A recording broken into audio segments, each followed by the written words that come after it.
Chase, say you have 50 tracks in your catalog. You work with a Blue Buddha agent.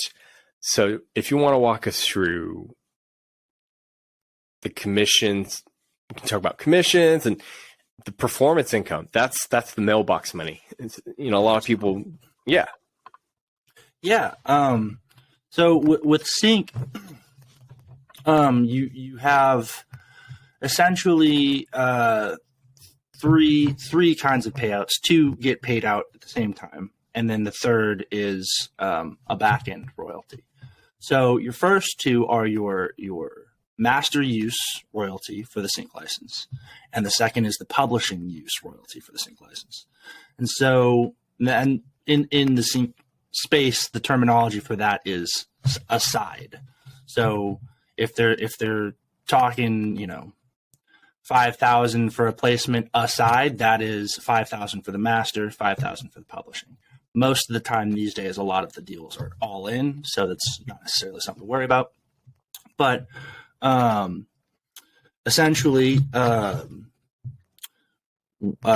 those two licenses come in as your upfront sync license. That's what they paid you just to agree to let them use the song in the production, in the show or the film or whatever it may be in the first place.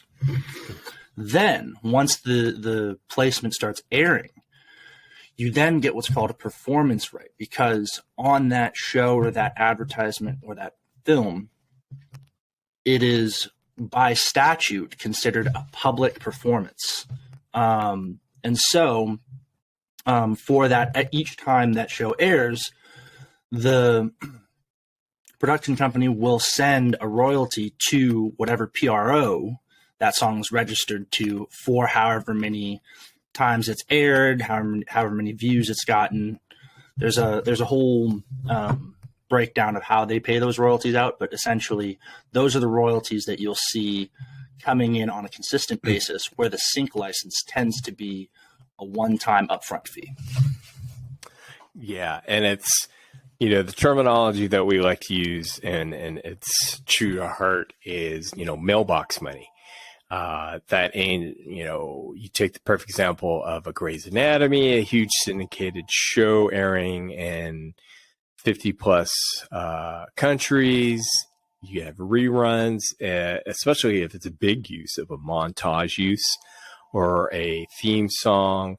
And all that adds up, that formula of what you get paid on the back end. And then it's paid out quarterly. And we call that mailbox money.